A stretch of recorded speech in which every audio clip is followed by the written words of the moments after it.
Yeah. The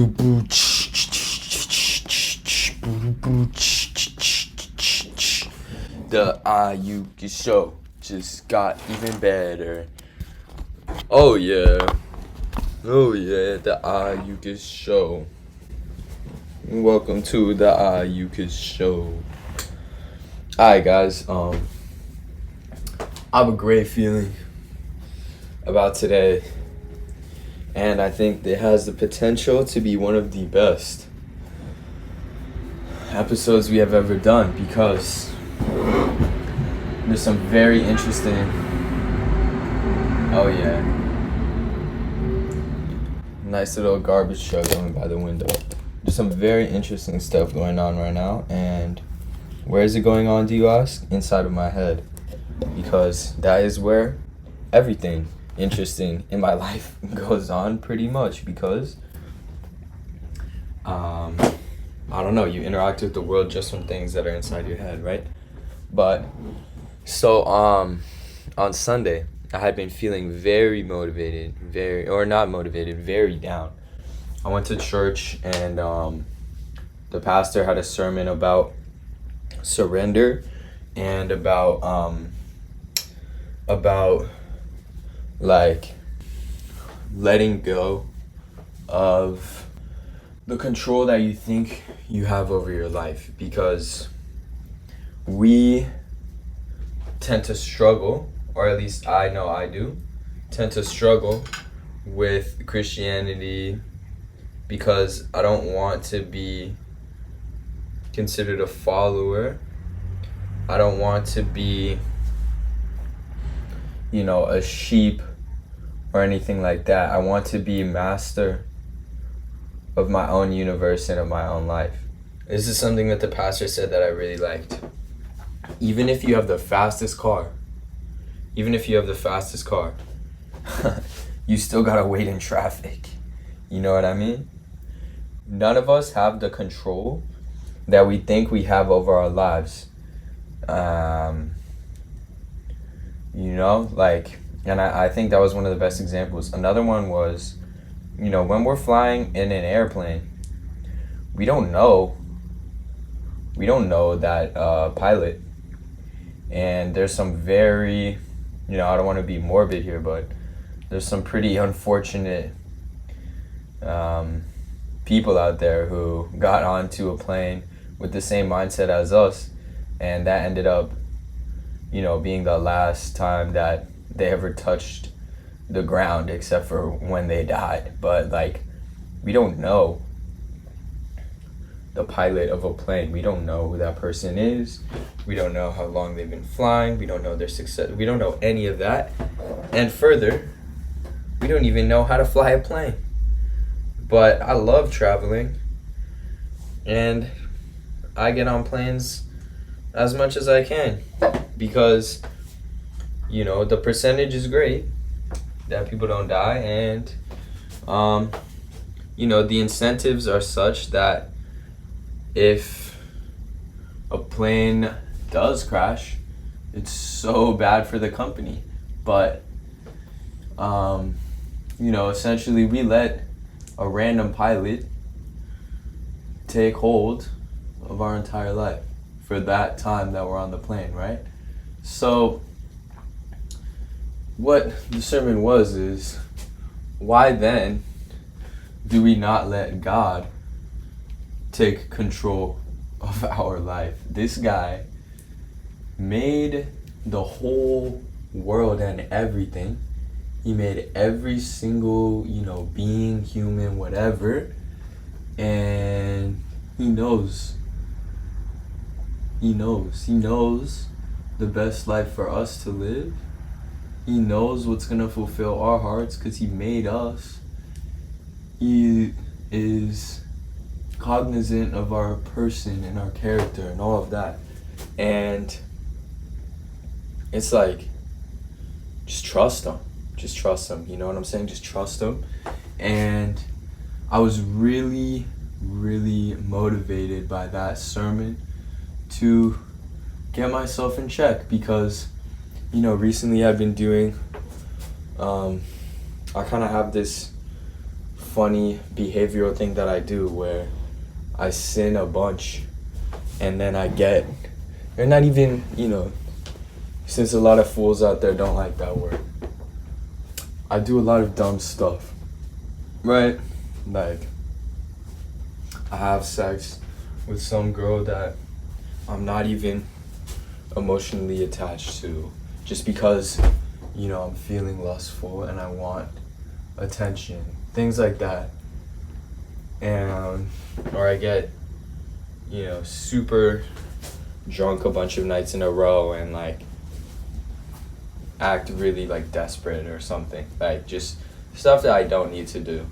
And then after I do those things, I get really like motivated and repentant to be like, all right, God, I'm gonna, live life as I should. I'm gonna say no to all of the temptations and yes to all of the strengths, or yes to all of the hard decisions, which is something I'll come back to later. But I essentially do a lot of bad stuff, have some sermon at church, and then get really motivated. And I'm like, all right. And then after a couple of days or weeks or whatever, I just fall back in to how I used to live. So I had this happen again, right? But I decided this time it's going to be different, right? Because I'm tired of all the time, just like, not all the time, but of doing that cycle over and over again. Like, how many times of doing dumb stuff does it have to be before I'm actually just moved on to the next level? You know what I mean? Like, I stop going up and down and up and down, and I turn that into a much more sustained up, and then eventually I'm just on the next level, the next plane. So that sermon on Sunday really coincided with a lot of things. It coincided with me feeling that same emotional cycle that I do.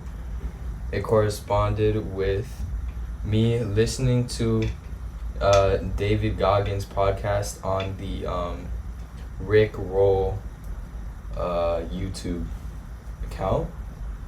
And shout out to David Goggins, he's also a believer. And it corresponded with me having this gallery that I was trying to open not work out because the guy decided to rent the place to somebody else. So all of those things just had me really like gung-ho about balling out and making moves and doing my thing. And it also coincided with the, scam that I've spoken about a couple times already. So I'm sure you guys are, if you haven't, go back and listen, because it's in a pretty recent episode. But yeah, so when I woke up on Monday, or actually when I went home on Sunday even, I decided, all right, we're gonna make the hard decision.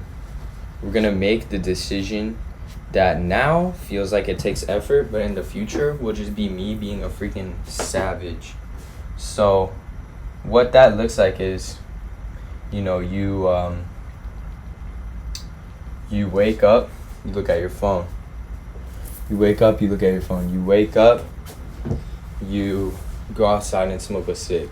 You wake up, you freaking eat a bunch of food for no reason, and then watch a show, and then you start work or something like that.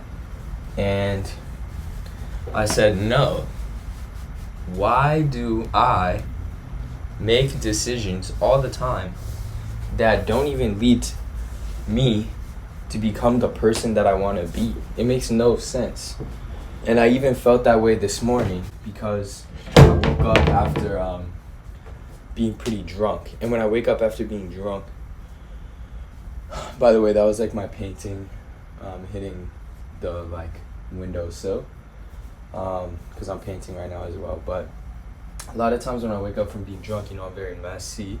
I'm not clean. I'm not motivated. I'm not in the spot of making the right decision. I want to wake up and just watch shows and eat. And eat and eat and eat. And I'm saying no.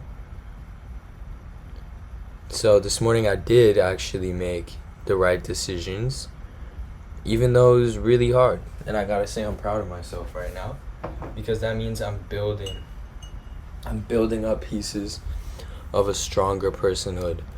I did eat a lot last night for no reason. I didn't need to eat that much, and I just got too drunk. And I'm honestly thinking I don't really need to be getting drunk. I'm gonna try and start just really being sober, unless maybe I do mushrooms or ayahuasca or something of that sort, because I'm more now just into spiritual journeys, and I want to meet God, and I want to have the ability to really see inside my character and myself. So I drank a lot last night. I ate too much, and that was essentially my first failure of the week. But I'm not mad at myself, right? Because you can't get mad at yourself for being human. You just have to dust yourself off and try again. So woke up this morning and felt the resistance too. And this is actually an interesting point that I'm just realizing. Why did I feel the resistance this morning? Why was it harder for me to make the good decision this morning? Well, because last night I was already on the trajectory of not making those hard decisions. So it's like, once you get on a path, it's a feedback loop, and the decisions, either way, either good or bad, become easier because you're building habits, and that's how the brain works. So I woke up this morning, made the good decisions, and it feels pretty good. I ate a little too much once again this morning because I have peanut butter and chocolate, and I could eat peanut butter and chocolate for 20,000 calories every day because it's fire, and I grew up eating it, so it reminds me of childhood. But long story short, when I woke up on Monday and I decided to make those hard decisions, it starts with going on a walk as soon as you wake up, right? Instead of looking at the phone, you get up, get out of bed, and go on a walk. First thing, brush your teeth, take a piss, do whatever you need to do. And as you do that, it is inhibiting the release of something in your brain. I heard that from neuroscientist Dr. Andrew Huberman. Going on a walk in the morning. It also suppresses the function of your amygdala, which is in charge of essentially like fear and anxiety in the brain. So going on a short walk in the morning when you first get up just helps you to be more peaceful, to be at ease. And it's true. I can tell you this morning that it so worked. Because when I'm telling you I felt the resistance from trying to make the good decisions, I really felt that. But when I went on the walk, my mind was also running, and I came back. And a few steps before I stepped back into the apartment, I just felt this peace. I just felt that release of peace, and it was amazing. And even now, I'm gonna just take that deep breath, and guys, take a deep breath with me.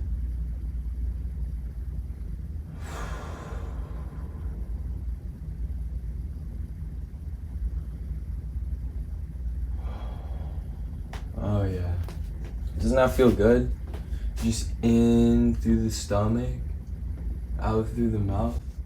We're actually gonna do a guided meditation later, because I want to teach you guys some of the habits that I've been using and help you really dive deep into your mind. Because I gotta say, as a 22-year-old, I think one of the best things that I've done for myself is essentially have Christian mentors help me dive deep into my mind from a young age. And even though I'm extroverted, to just be very introspective. And that essentially allows me to see through the noise, to boss up, to get to the next level. Because life isn't all about leveling up, but it's a lot more fun if you play it as a game, let me tell you. Yeah, so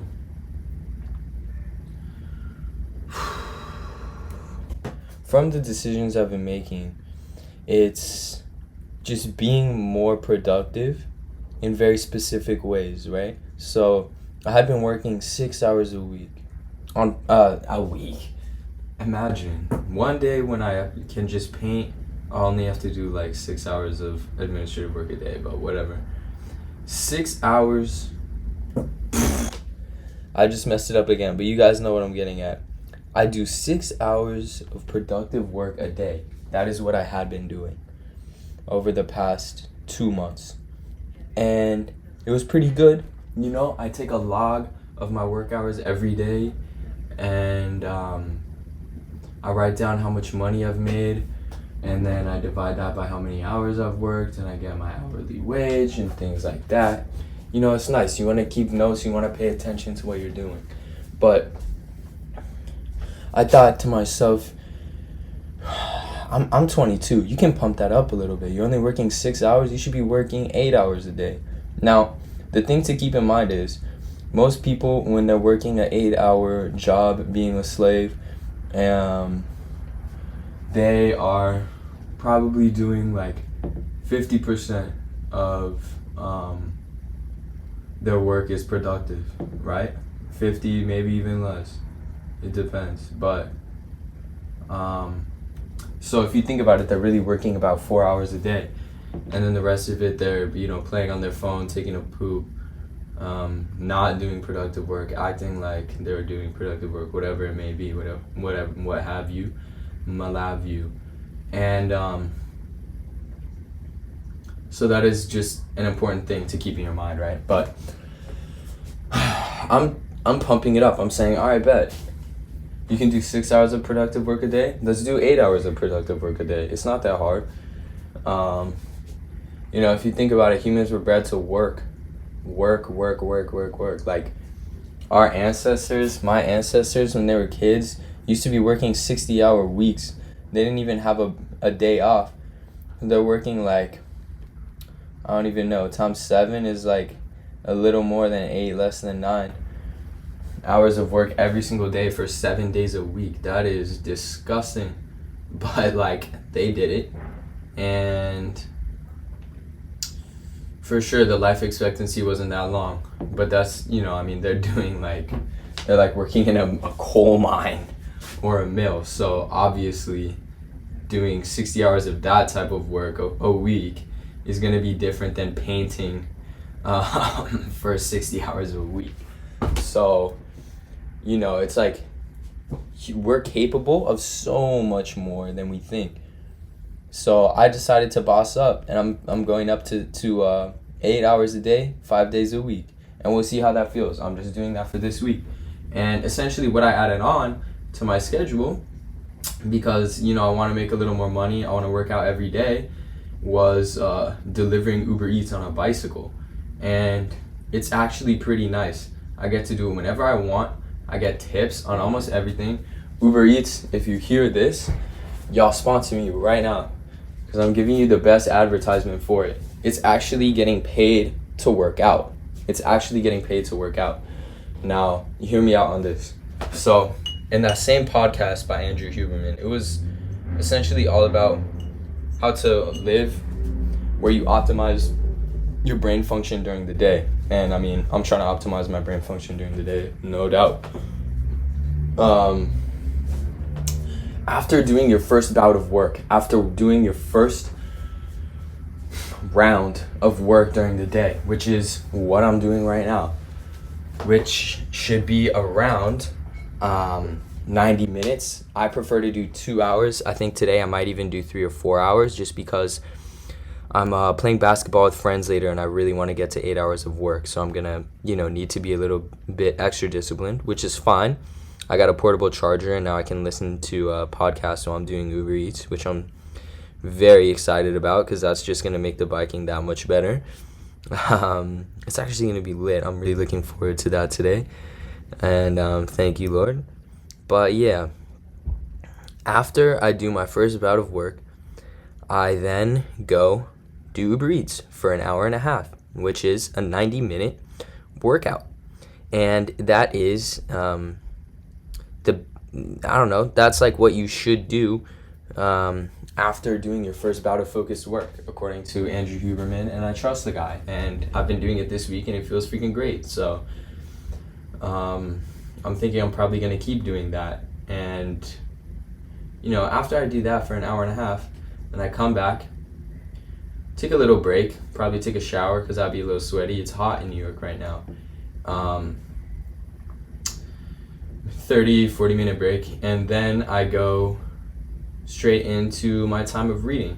And I'm reading quite a few things right now. I'm reading a novel. I'm almost done, but Master and Margarita, one of the best novels I've ever read. Shout out Mikhail Bulgakov. And manuscripts never burn. Let me just put that out there. Manuscripts never burn. Y'all gotta read that book, Master and Margarita. Just a sec. Oh my goodness. Yeah. Okay. So, what was I saying? Yeah, I get into my time of reading, and then I do that and other work-related things, sending out emails, organizing stuff for a couple hours. Usually until I have 5 hours of work done. So I do 2 hours of painting, 1.5 hours of Uber Eats, and 1.5 hours of reading, working on things, sometimes 2 hours. It depends how motivated I'm feeling. And then I go and Uber Eats for another hour and a half. And it's really good. And I'm doing 8 hours of work a day this week. And I gotta say, it's pretty easy. So, why have I been talking about all the schedule stuff? It's because it's thanks to Sunday, and it's because I felt super motivated after hearing that sermon. And y'all, now that I've said this out loud and y'all have heard this, the 0, maybe 10, 15, 20 people, but in a while it'll be 100,000 who are listening. I'm trying to be on the next level this time. I'm not trying to be motivated for 2 weeks and then stop. I'm moving on, and I'm gonna stay motivated at this level because there's just a beast inside of me. There's a monster inside of me that can be used for negative or good. I'm choosing to use it for good. God is helping me to use it for good, and I just feel it within my soul. How am I gonna live not going to my capability? How am I gonna live not going hard every single day when I can go hard every single day, and I enjoy playing the game, and I want to win, and I'm competitive, and I'm aggressive, and I have a beast inside of me, and I'm a man. So, not to get all Jordan Peterson on you guys, but I do love and respect that man. I'm ready to go. Yeah. I'm ready to go to the next level. I know that the beast inside of me is going to be used for productive things. I am learning how to domesticate myself, kind of. But it's like you learn how to turn that beast into something that can be productive for you, your life, your goals, and your relationship with God. And at the end of the day, this just ties it all back to God right here, and surrender, which is what I started off this with, is that you surrender to God, you surrender yourself, you surrender your spirit and your life and you say, hey, look, I don't know what I'm doing right now, really. I have this set schedule during the week. You know, maybe you're an entrepreneur already, and if so, I applaud you. If you're not yet, well, it's about time you follow your passions. And if you're already following your passions in a job that's not entrepreneurial, then I celebrate you too. But, you know, you have this daily routine, you're stuck into society, you're tired of it, and it's making you live way under your potential, and you're ready for something else. You're ready to step out of the box. You're ready to go to the next level. Well, one of the best and most healthy ways to do that I know, is to surrender your life to Jesus. And let me explain, let me give you context. So one of my favorite verses from Matthew, and you gotta think about the Bible as you think about all the other holy texts, right? Because we say, oh, all religions are the same, Well then, at least look at them with the same lens and try to be unbiased. Because there's this thing, and you know, maybe I'm projecting here, but I have a feeling I'm not. There's this thing where we look at the Bible not as a old historical text that has a bunch of knowledge, like we look at the Quran, or we look at this is making me seem uneducated, but I just kind of forgot the name of the holy Buddhist text. But we look at holy Buddhist texts, we look at holy Hindu texts, and we, you know, see in them so much depth, so much old value and knowledge for us to acquire. Well, okay, so let's look at the Bible this way. So one of my favorite verses, Matthew, it says, look at the birds of the field, of the air, the birds of the air. Look at the grass of the field. Truly I tell you, not even Solomon in all of his splendor was dressed as beautifully as one of these.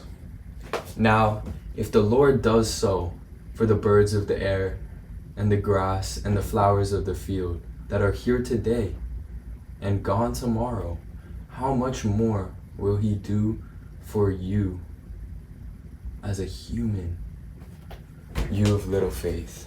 Now, to me, this is just such an amazing verse. Think about it. How beautiful are the birds and the trees and the leaves and the plants. And they don't store up grain for themselves. They don't worry about what they're gonna wear. They're not doing all this flim flam, you know, whatever stuff. They're just out there living. They're just out there living because the bare necessities of life will come to you. Yeah, man. And it's so true. So guys, step out of that box. Please do yourselves a favor. And once again, I understand not everybody can live this way, and that's fine. You don't have to, you know? Live however you live, and that's beautiful because you're alive. But take the step to be a savage. Take the step to live your own life. Take the step to be free. Take the step to not worry about what you're gonna wear and what you're gonna eat and all of that, because the bare necessities of life come to you. You, being a human, are gonna be all right. You know what I mean? If you think you're not gonna be all right, you could just hop on a bicycle, a city bike. I use City Bike to deliver Uber Eats. 3.5 hours, 3 hours a day. That's making me $16, $17 an hour. I could pay rent and eat with that in New York City. I could. Especially if that was my full-time job. If I was doing that for 8 hours a day, I'd be making like $3,000 a month. You know, you can get what you need and do what you love. So do it. Do it. And that's what I'm trying to do. And that's why this week I'm trying to make those decisions that are going to lead me to where I want to be. And that's why I'm trying to take that motivation into the next week and the next week and the next week until I bossed up. So, the computer just went dark on me. It lets me know that you've been talking for a long time, bruh. But I just want to tell you a story right now of this guy named Jehu in the Bible. Such a dope story. This guy is essentially who I want to be, but like in the more modern version, because he kills hundreds of people, which is not my intention. But I want that same drive, the same ferocity, and be able to use it in our context. And I think I am that person, and I am becoming that person, and I'm proud of it. So Elisha, the prophet, goes to one of his servants and says, hey, this guy Jehu is going to be the next king. Go tell him he's going to be king, and then, get out. Like, get the fuck out of there. It literally says that in the Bible, like, do not stay, get out. So, the servant goes to the army camp, because Jehu is in the army. He's a commander, and they're doing negotiations at the time. And he says, he anoints Jehu, like pours the oil on his head, tells him he's going to be king, and then says that he's going to kill everybody in the line of Ahab. And Ahab is essentially just not a good dude. He's been disobeying the Lord or not Ahab himself. Well, okay, a little more history. So Ahab was a king a while ago, and his descendants were still on the throne. And Ahab and all his descendants essentially had turned away from the way of the Lord, just because, we all have that inside of us, and that's why we have to surrender to the Lord. But, and Jezebel was his wife, real famous, not good lady. And, man, it's crazy. So, Jehu gets the order that he's going to kill every male descendant of Ahab, and he's going to kill Jezebel. So he's like, I bet. And he gets onto his chariot, and he starts riding. He starts riding to the city of Israel, to the main headquarters where, the king currently is.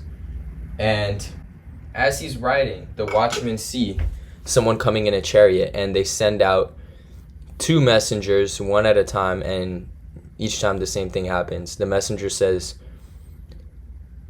"Are you bringing peace? Do you come in peace?" And he says, "What do you have to do with peace? Turn around and ride behind me." So 2 times that happens. And then the watchmen are confused because the messengers haven't come back. So the watchman looks closer because they've been riding towards him the whole time, and he says, that must be Jehu, son of Nimshi, because he's riding like a madman. He's riding a chariot like a madman. And then Jehu gets to the city, shoots the king right off the bat, because the king also comes out in a chariot right next to the city, shoots the king right off the bat in the heart, and the king dies. And the king dies right there on the spot. And then there's a king of this other place called Judah, and he goes over there and kills the king on the spot. And then he goes to the castle, and Jezebel is standing near the window, and she says, "Do you come in peace?" And then she like says some, some like cut down or whatever, because she's like just a rude person.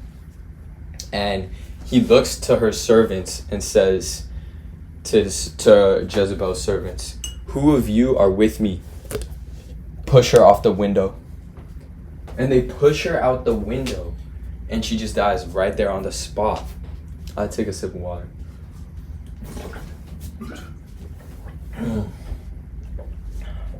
So I'm telling you, Jehu just got in there, conquered everybody, became king, and led Israel back to Jesus. That's what I'm trying to be, bro. I'm trying to be a conqueror. I'm trying to build myself into a man that is not afraid. He's down to ride like a savage on his chariot, come into the city, bam, bam, bam, lay him out. But it takes time, and you have to make the decisions that are not the easy decisions. So y'all follow me, come on, let's go. And yeah, I just gotta say I love you guys. I'm feeling super motivated right now. I'm just excited to keep this week going. I'm excited for the next week. I'm excited to keep bossing up. I got another event on September 3rd. This time it's in Washington Square Park. The venue is crazy, 5,000 square feet. So it's like bossing up slowly every time. I should make 3,000 from this one. And then in October, I'm doing one with a guy that has millions of listens on Spotify. And he's an amazing guy and has a huge audience that I'm so happy to be able to do an event with him. And I can make 5-6K off of that one. Now think about that. I'm making 6K, 5K per event. That's $60,000 a year. Then I'm making $2,000 a month doing Uber Eats. So we're at $70,000 a year. And then I'm doing art. And any art I sell, I just sell 3 pieces in the whole year? That's $15,000. I'm already making over $80,000 at 23 years old, probably, because I turn 23 next month. 23, 24 years old, I'm making $80,000 doing entrepreneurial things. That's because God is good. That's because I grind. That's because life is amazing. And that's because ask and it will be given. Seek and it will be found. Knock and the door will be opened. Man, y'all got me worked up right now, but